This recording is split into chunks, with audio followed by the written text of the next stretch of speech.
Hello everyone, it is the build-up show, Liverpool, Manchester City. It's a clash of top of the league versus us.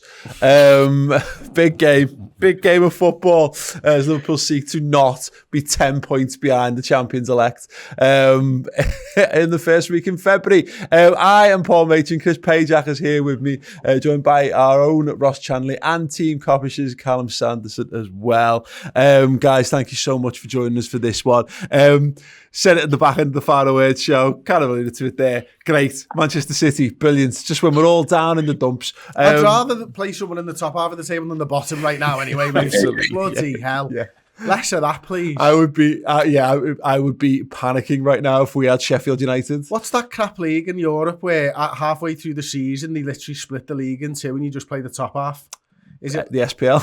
No, I think they actually start doing that as well. There's another one in Europe, isn't it? Can we just do that, please, where we just let the others go adrift of us for the rest of the season? We just play the top teams for the rest of it and see who wins the league. Yeah, I think that's the European Super League that you were really against. Should we just do that? Yeah, okay. Okay, yeah, I'm all in. I'm all in on the Super This is what Liverpool are doing. They're mentally conditioned us to be ready. Is it the Belgian league? Might be, mate. They're mentally conditioned us to be ready for a European Super League where we play nothing but good teams until half of those teams become crap, and then we need a super European Super League to then play in 10 years' time, and so on and so forth. Callum, look, it's ideal, but we live in an ideal world. Man City, all our hopes and dreams that last season was the absolute end of them and they'd have to go through a massive rebuilding process and slump down for a couple of seasons. Yeah, they've all fallen flat. Instead, they've learned how to defend, which is even worse. But you know, they're in great form. City are always in great form in one way, shape, or form, aren't they? It promises to be at least a game that's going to allow us to feel some emotions, which in the bleak oasisless landscape of pandemic Britain is something, I guess. Yeah, I kind of echo what Chris was saying. I think if this was a game against Fulham, I'd be bricking it right now. But against City, I'm just like, what's the worst that can happen? We lose, all right. We've been battered for losing against Burnley and Brighton. If we win, then we put down a marker and say, well, you know what, we may not win the league this season, but we're not a team that's just going to fold and just throw it away. We're gonna go down with a fight. So I do think it's going to be an important game. I think it will be a good game because I think both teams will try and play quote unquote football and make it entertaining. But as you said, this is a different City outfit. Over the last couple of years, we've known as a team, we've had the sort of remedy to get around their team and really put them under pressure. At the moment, they look formidable defensively, and that's why they're top of the league. Not because they've been freely scoring goals, but because they've been so defensively good. Yeah, absolutely. And, we were talking on the Final Word show, Ross, and how this team that Liverpool are currently able to feel has the hallmarks of early Klopp, or the hallmarks of a good, good old, Champions League qualifying style side, but maybe not truly elite, because obviously elite sides just go and batter all the dross in the league. To be fair, what we know, though, and as mentioned by sort of Chris and by Callum there, is that in the big games we find a way to get up and we find a way to be more being tactically astute matters, I think, more in these games, because Man City will have a way of playing. Liverpool will be able to identify that, and they'll be looking for ways, to use a famous Kloppism, to drag them down to our level again, so to some extent. So yeah, there's plenty of reasons to feel positive about this football match, which I'm sure we will all embrace in the coming days. No. Don't want to. I think you're spot on. A lot of that is, I think, what Karen was touching on there. We're not going to play an anti-football team. City aren't going to sit back with 10 men behind the ball and stop Liverpool from playing. They're going to come out and play football, which opens up space, which allows Salah to run, which allows Bobby to kind of do his thing and think about what he's doing and pass it to other people within 5 yards of him, not look up and have 10 bodies in front of him where he can't do much. Or at least that's the hope anyway. Man City, they've got their own injury problems. No Aguero, I think he's out for this game. De Bruyne is out. But to compensate for that, Phil Foden's in fine form, Gundogan's in form, and Ruben Dias, he's been compared to a Van Dijk-like sign for Man City. Mm-hmm. And I was quite surprised in the reverse fixture when we played it. Defensively, they were really resolute and organised, which they haven't been for the past years that we played in, which I think will be the difference for this one. Now, I'm not going to say they're going to be really open and easy to play against, but it does concern me of how their defensive record has improved over the past couple of months. John Stones decided to play football again for the first time in a couple of years, which is again another concern. But I think it's very much dependent on who Liverpool got back for this game. Will depend on it. If we play the same team that played against Brighton, I think it's a lot to ask for them to kind of go again, particularly the likes of James Milner. But we've got a centre back and a centre half would be lovely. But it's other bodies who we've got to make the difference in these big games. Yeah, well, we'll talk about the sides in the second half of the show, but let's stick with the Man City team for a moment, Chris. And Ross mentioned him there, Ilkay Gundogan. He's the perfect example of I think the difference between the sides. And look, the defence is obviously a major one. They've conceded 13 goals in 21 games this season, which is outrageous. But he's just started scoring goals. Like Kevin De Bruyne has been out, and he's likely to be out for our game, which we should see as a real plus point without a shadow of a doubt. But what they've got, look, they've had no Aguero this season. Like there's their talismanic goal scorer, and he's basically not scored a goal in the Premier League in a year. And he's never in that side anymore. But other people have picked the baton up. This City side should be struggling, but what the stark contrast between us and them is that you've got lads who've evolved and taken the opportunity. They're getting in the side and proving themselves. Again, good. Nobody would have had him as anything more than an absolutely fine footballer, but you wouldn't have him as like a star of the side. But he stepped up and got what it says to me is that they're playing a system that works. And that's what I mean is, there are individuals in that system who are supposed to shine. But when those individuals aren't there, the system's still working because Gundogan's able to get in and get goals and stuff like that. And Man City are playing a style of football right now that nobody's got the answers to. Mm-hmm. We all know how good the defence has been this season. But for me, it's their movement in the final third that's always really set them apart. It's this consistency to continue to make runs even when you're not going to get the ball, and know that you're not going to get the ball because it will free up space for somebody else. The thing with footy is, and we know this from last season, and we should always remember this, is footy's dead easy when you're winning. Yeah. And you don't feel the fatigue mentally or physically when you're just winning every single week. And that's what Man City's rich vein of form has done. Mm-hmm. It's allowed them to just continue to play a natural game week in, week out without actually having to change anything because no one's got the answers for them. So they're just looking a cut above because quite honestly, right now, they are a cut above. Absolutely. And the thing they've got going for them, Callum, because I think the defensive thing is the most important part of Man City this season for me. And it's because Chris is right, the movement's there. The movement's always been there. They've been a great attacking side, but what they've got, and it shows because they haven't got the attacking. I still think man for man on our day, midfield and attack, we're better than them. I think we've got better players than them in those positions on the field. Again on our day, injuries notwithstanding. But what they're doing is to talk about the system.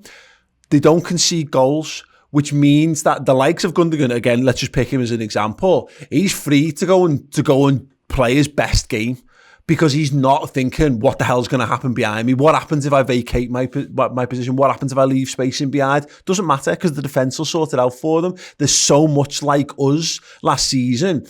But, I actually don't think they're really at our level in an attacking sense. But it shows you what just being able to trust your defence does for the rest of your team. And your opponent, to be fair. Yeah, absolutely spot on. I think this is the most I've seen Man City win games 1-0 this season. They almost look like a Mourinho team from back in 2004, 2005. They just grind out results. And you would never associate that with a Pep Guardiola team. But he's obviously stumbled across a formula that really seems to work for City. Because if you were to ask him if he wants 1-0s or he wants 4-5-0s with beautiful football, he's going to take 4-5s every day.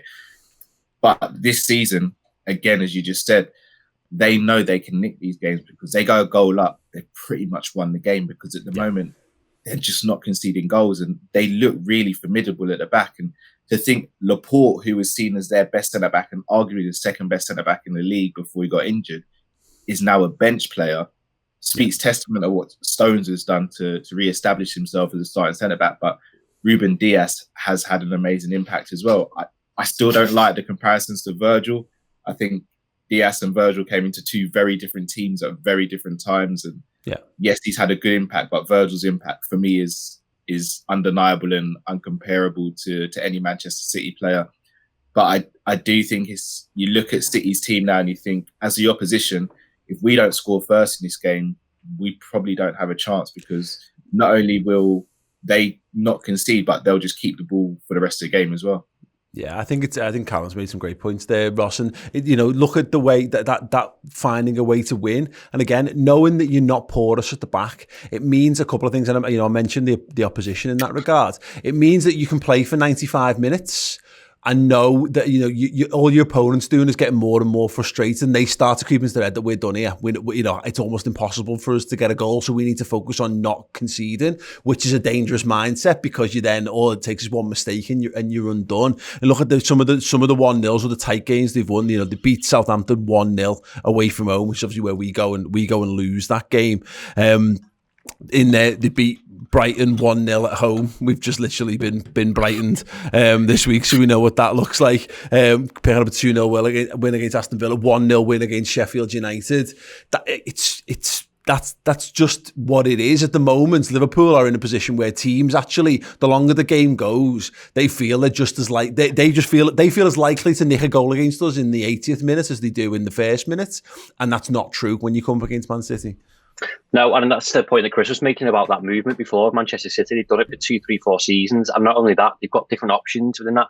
So when that avenue's been exhausted, one player, Sam will bring up Bernardo Silva, as much as we all hate him, bring him off the bench. He's still a high-quality player. Phil Foden, he's coming to the fold a lot more in this season. I think he's an exceptional young talent, that England have got on their hands there. But also, he's close control. He can slam past 3, 4 plays by himself and just knock it off to someone else. So, for all these players that Man City have got, the way the style they play, it's the danger they've got off the bench as well, which makes them different. And comparable to Liverpool, who don't have that. We don't have that game-changing quality to come off the bench to have an impact on the game. Yeah, absolutely. You mentioned it before, Chris. A win puts them 10 ahead of us with the game in hand. We said this on the final word, so I think we all, for our own happiness and mental health, we could do with just not thinking that Liverpool are in a title race. If Liverpool end up in a title race, then great. Let's embrace it and let's enjoy it. But at the moment, Liverpool just need to win football matches. I might as well start with City, and there is unfortunately a corrosive undertone to all this, is that with Man United up there as well, I don't want us to end up in a situation, I don't want us to worry too much about this situation of who will win the title if ... At the minute, it's none of our concern. It's February. Liverpool just need to get into a run of form and see how the rest of the season pans out. Liverpool just need to string a run of games together, a proper run of games, and be that performances as well, to be honest with you, because the performances haven't been good enough over the last few weeks, have they? So, yeah, we just got to keep going one game at a time, keep trying to grind out those results. I'm really unsure of how this game pans out, to be honest, because I think, in years gone by, when we've come up against Manchester City, we've been able to soak up that pressure and hit them on the counter-attack at times, and I'm just not sure right now whether Liverpool are in a position where they can suck that pressure up. We're not great defensively, and even if you go back a couple of seasons to the first, to 17-18, where we batter them, but when we haven't got necessarily, we're not quite the formidable force that we are the season and the second season after that. But we've got loads of attack and movement, with loads of vibrance in midfield and attack, Oxlade-Chamberlain, all that kind of stuff. We don't really have anything down at the moment. So yeah, you're right, it's hard to predict. It's not like a Tottenham side where they're going to sit low block and you're going to break them down. But again, this is one of those examples where individual talent actually can flourish in these kind of games. Mohamed Salah hasn't had a great run against them. I think back to the game where he battered us at the end of last season, and if he's just on it, the game could be done and dusted in our favour in the early stages of the game. One thing you can see, these games are often quite well defined by the first half an hour. Yeah, I think one of the things that I think City have done against us over the last sort of couple of games, really, and maybe they've not always got the results and whatnot, but they've forced us to play to the fullbacks a lot and try and build up down the wings. I'd like to see Klopp sort of now recognise that that's what they're going to do and play a lot more centrally, try and build up through the centre of the park, because they're literally leaving us to play it out to the wing in the last couple of games and go, where are you going to go from there? The sideline's obviously behind you. You're only having one or two options. So I think for Liverpool to win this game, we need to be brave. We need to trust the lads in the middle of the park, and we need to try and build up centrally against Manchester City, because I think that's exactly what they're going to do to us. So I think Liverpool are going to need to play. I'd suggest probably two DMs in this game. You know, mix that midfield up a little bit. Or certainly one of the 8 has to be a lot more defensive minded. I think back to that City one where we went through in the Champions League away, and Henderson, and I think it was Wijnaldum. It was Wijnaldum playing in the 6 away from home, wasn't and it? then the two of them were basically in front, shielding for large portions of that first half. I can almost picture it looking down on it. The system that we tried to play. So I think that might be something that we need to do, and I think Man City deserve a level of respect from Liverpool in this game. And I think Jurgen will recognise that we're not in the form to be able to go toe to toe with them, system to system, in the same way that we have been over the last few years. Yeah, I mean, I would be looking back at the game where we absolutely battered them in Klopp's first season and saying, is there a way that we can just be a bit cheeky or a bit different or a bit naughty in this game? Not necessarily break the mould of how the games have been in the last few seasons, but we'll see. We'll talk a little bit more about Liverpool and what they're likely to do and how we're likely to line up in a moment. First, we've got a break. Before that, we've got a trivia question. When was the last time we lost to City at Anfield? Bonus for naming the man who scored a brace in that game. If Liverpool really have a one-way option with complete freedom to say yes or no in 6 months' time, for the kind of money we're talking about, and again, the figures vary quite wildly, I have to say. In Germany, there's talk of 30 million euros. In England, 18 million pounds. That's a gap of 10 million. I don't know exactly where the compromise or the truth lies. Maybe somewhere. Yeah, Brexit hasn't had that kind of impact on the pound just yet. No. But if it really is just an option without any sort of obligation or any automatic triggers whatsoever, and I'm curious to know what it really says in the contract, then Liverpool are in a fantastic position, and it's described to me by one source as potentially the deal of the century, because if he works out, then they would have had him now for 6 months for next to nothing. And if it can get him for a very good price, and if it doesn't, the outlay is minimal. Yeah. So it seems to be a pretty smart move if it is indeed true that it's just an option. Right, welcome back. Yeah, you can check out that interview with Raphael Honigstein over on the redmentv.com. Now, we've also got some insight on Ben Davies as well, from former Liverpool midfielder and former Preston captain. John Welsh really speaks to the character of the player and the potential skill set that he can bring. And yeah, Raph Honigstein describing it as a potential deal of the century. Got me very excited about it indeed, before Liverpool then lost to Brighton. The last time Liverpool lost to City at Anfield... Well, I just want a year out of people, Chris. What do you think? No idea, mate. Callum? I'm going to go with 2003. I know who scored the brace. Go on. Nicolas Anelka. It was indeed. Wow. Saturday the 3rd of May, 2003. Yeah, Nicolas Anelka. Bloody hell. Wow. Callum. Lost that game, yeah, because that game stopped us qualifying for the Champions League that season. And we had just let Nicolas Anelka go as well, because we had him on our books, didn't we? Fucking hell. We got the star man from Team Coffish on here, like, this is what happened. Knowledge bomb. Yeah, absolutely. Absolutely fantastic. Ross, you'd have got that too, right? Yeah. Yeah, definitely. No follow-up questions. Absolutely fine. Ross, well, I've got you. I mean, we're filming this on what day is it? Thursday. Obviously straight after Brighton, pretty much. So we don't know the extent to which players are or aren't available. But I think it goes without saying, like, Liverpool were doing everything in their power to get Fabinho and Mane ready for this game, and we'd all be far more comforted. Again, it should go without saying, but whatever, if we could have those two lads available for this game on Sunday. Yeah, it'd be huge. The only concern or danger would be rushing them back, because it's such a big game and with the fixtures that we've got coming up, but also the danger in that is, what I said before, the teams that we played in the past couple of weeks have played a hell of a lot of football. I don't see James Milner being able to go again. Shaqiri could do with the rest, arguably been his best form and fitness for Liverpool in his whole Liverpool career so far. But, is it one step too far to ask him to start again? You want Sadio Mane. He's not been at his peaks in terms of goal, but you can always bank on Sadio Mane to, that grit and needle determination to drag Liverpool to something else, which I think we've lacked when he's kind of been away. And if worse, he'll kick your goalkeeper's head off. Yeah, exactly, yeah. Always something worth. Don't talk about that game, lad.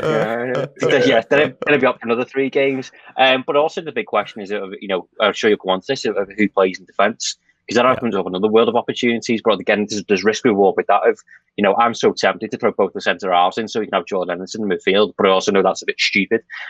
So, the fitness of Mane and Fabinho, you're right, will be huge for this game. But we haven't seen any signs of them in training or anything so far this week, so I don't know. Yeah, the Fabinho stuff in particular, when you consider what's just happened to Joel Matip, and, it's an injury, and then we're constantly just bringing him back slightly too soon each time, which, leads to an accumulation of things. Liverpool have got to be able to put a side capable of winning out on a game-to-game, week-to-week basis without actually leaving us in a situation where we're damaging our medium and long-term prospects. And that's the problem we've got with Fabinho, is that at the moment he's still our best centre-back. So you would be doing everything to get him strapped up, get him, juiced up, get him on the pitch, but for what? Yeah. You know what I mean? At the end of the day, and it's not a viewpoint that people will like to hear this, it's still just 3 points. Yeah. You know what I mean? And if you are rushing Fabinho back and you're missing him for 10 games, then there's potential there that you're putting 30 points at risk. Yeah. And not just the 3. And I know people will be screaming, it's a 6-pointer with regards to Liverpool for getting back into the title race, and I recognise that. But if he misses 10 games, you're putting 30 at risk. Oh, yeah. And this is not necessarily saying something you do, but these are considerations that the management have to think about. The manager has to think about, isn't it? So it's a really tough one at the moment. I mean, I always find that, like, there are certain players who can come into a side, and it doesn't matter what the form is, they're going to change the perspective or the outlook of that side and the chances of that side. Ben Davies and Kabak might be those guys. Let's hope so. But equally, I don't really want... You get one opportunity to give people a real good start in their Liverpool career. Mm-hmm. Man City, 2 new centre-backs going up against the best, probably, are they the second top scorers in the league, third top scorers in the league, Manchester City. So for all the talk of them, having a great defence, they've still got one of the best attacks in the league, and they stretch it and everything else. So I don't feel like playing 2 new centre-halves in this game is a good thing either. No, and this is the thing, Callum, we just don't know about these lads. We've all tried our best to read up on them as much as possible. I'm speaking to as many experts as possible to try and get a read on them, but nothing will come close to matching seeing them train, seeing them what they do around Kirby, seeing their levels when they might look very promising on YouTube, but they're not on YouTube playing against Mohamed Salah, and all of a sudden it's a different world. There might be a couple of hands being anxiously wrung around Kirby this week. I haven't watched a couple of days of these lads train. We just don't know. But there will come a point where Liverpool are going to have to trust in these lads. It's just it does feel like it's just a bit too soon. There's a chance you might see one of them, but I can't see a world where you're going to see Liverpool plunging 2 untested, untried, untrained centre-halves in against the biggest team, our biggest footballing rivals at the moment in the league. Yeah, definitely. I think it'd be suicide to throw them both in. I think, obviously, if they've never played together, they probably don't even know who each other are. So to put them in a game of this magnitude, I think would be crazy. I do think out of the 2, maybe Kabak would probably be the one that Klopp would more want to start in this game. And again, I've not liked to see the sort of abuse that Ben Davies has been getting on social media because he's come from Preston. Like, not every player has to play for a world-class team to come into a world-class team. Like, that's not how we built things at Liverpool in prior years, etc. With Kabak, though, I think he's got a lot of experience, even though he's young, of playing against top quality opposition. Like, he plays against your Bayern Munich, your Dortmund. So, not saying he'll be easily able to cope with Man City, but he would have seen more similar looks to what Man City possess as opposed to what Ben Davies is. It's interesting that, isn't it? Because I kind of thought the opposite to begin with. Like Ben Davies, that one extra day training, which is about 25% extra training, by the way, over the course of a week or something, might be the guy to put in there. And I think if there was a shot for Brighton, I think only Ben Davies has that shot. Yeah. Because Kabak arrives a day later or whatever. But I actually think if you are to play like Ben Davies with one, I think you're probably playing Ben Davies with Jordan Henderson, and then you've got a new left-sided centre-half, but you're moving Jordan Henderson. So I like the shout from Callum there. I think now for this game, if there's going to be just one of them, I'm keeping Hendo where he's been playing, which is the left side of the centre-half, and I'm playing Kabak on the right. Yeah. So one change rather than two, if that makes sense. That's exactly my thoughts on this. I think if Fabinho's available and they're going to use him as centre-half, you're playing with Ben Davies. And I think if it's Jordan Henderson starting, you're playing with Kabak, and that way you've got a good balance. Because I think Henderson's been he's been exceptional actually as left side of centre half. To be honest, I think his reading of the game's been great. His recovery pace is great.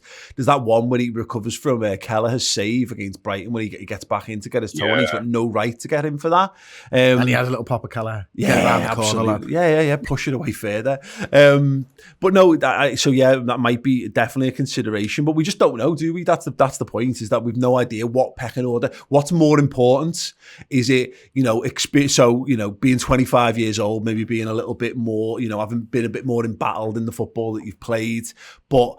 Let's be honest. The thing about Kabak, he's gone from Galatasaray's youth team, been taken to Stuttgart, been moved on very quickly from Stuttgart. It was something that was explained to me by Ralf Honigstein. There's one of the guys, one of the management or coaches or staff, whatever, moved from Stuttgart to Schalke and was like, he's got a release clause, bring him over with me. So he's identified as a future star of the game. Does being a wonder kid translate to being able to drop into this football match? He is a very front foot defender. He is very we say hot-headed, but he's hot-blooded. I think he wants to be in physical confrontations. Is this the game for that kind of defender? Would it be better off having a Ben Davies who maybe does sit in and play a little with himself, or saying all this, Callum? Do you just carry on with Nat Phillips and Jordan Henderson again? Because okay, we know its limitations, but it's the closest thing we've had to a solid partnership this season. We've got 2.5 games at them. Yeah, it's a weird one. I mean, I think Nat Phillips has kind of gone under the radar. I know Henderson's been brilliant. He has been. But I actually think Nat Phillips has been pretty solid when he's played. I mean, even the game against Brighton, for me, he didn't put a foot wrong in that game. So part of me would be inclined to play Nat Phillips along with one of the others, whether it be Kabak or Davies. Okay. I know it's a massive risk. I know. I know. But maybe that will allow us to play Henderson in midfield, and if Fabinho's back, I know it's dream scenarios, but Fabinho, Henderson, and maybe Thiago or even Gini in midfield, you're getting back to what that winning formula was. Callum, this is a family show, mate. Don't be bringing porn like that into this show, mate. Ross just started rubbing his thighs there. Did you see that, like a Vic Reeves style? Oh yeah. Yeah. No, it's dangerous talk. That's the most excitement out of midlife for a while, Callum. Yeah, he's got sultry tones and he's talking absolute filth. Can we bring Callum Sanderson back, please? Yeah, definitely. Yeah, without a doubt.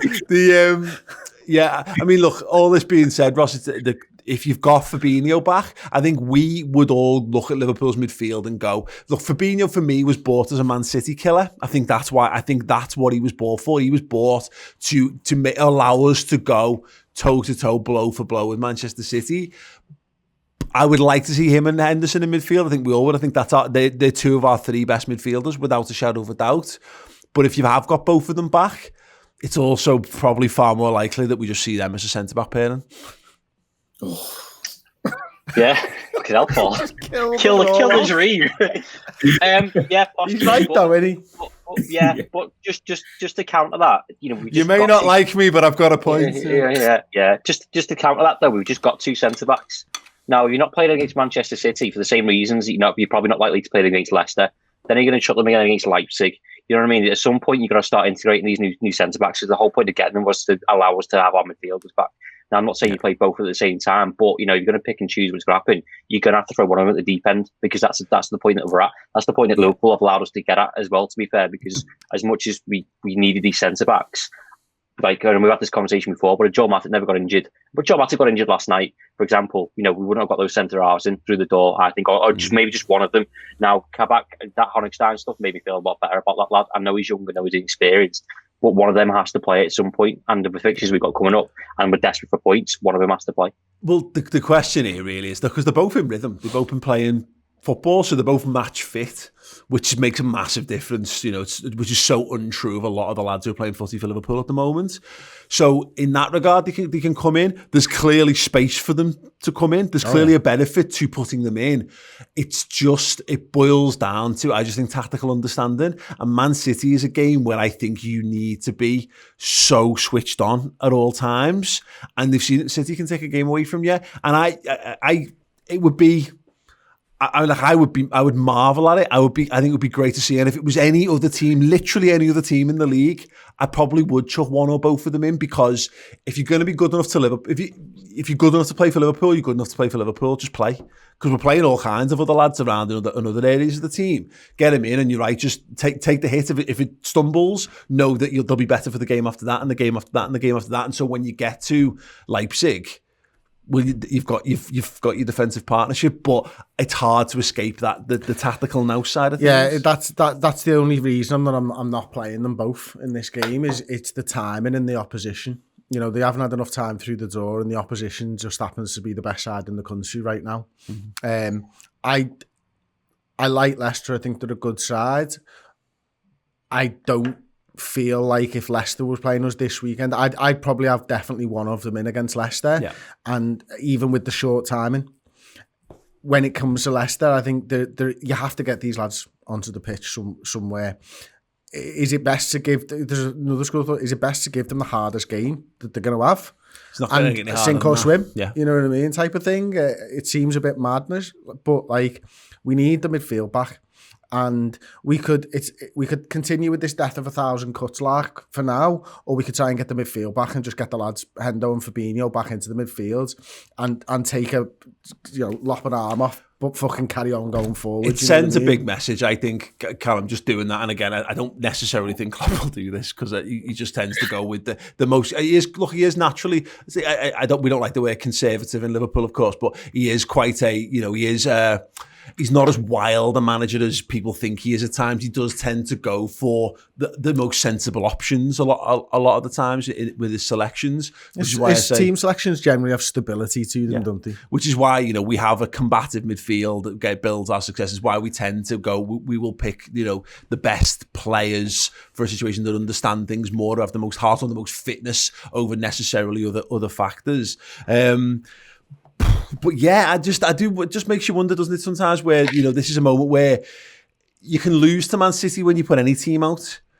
I wonder whether there is something here where you do just get your best midfield, you get your best attack, your best fullbacks, and you put two actual defenders on the pitch and just go, okay, we might concede here, but I trust the rest of the team to be able to get us over the line.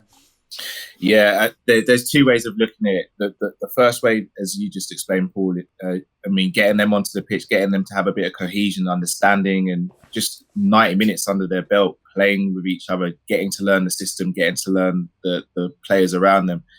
The only worry I have is, God forbid we get battered in this game, what does it do for their confidence long term? Yeah. But again, we'll only know unless we throw them in. I mean, I definitely think one of them has to play, because as Chris said, you can't just wait, because you've got Leicester after this, you've got Leipzig. They're not easy games either. So what do we? And then all of a sudden they're not match fit. Exactly. So you've got to throw them in, and they've got to get some sort of minutes.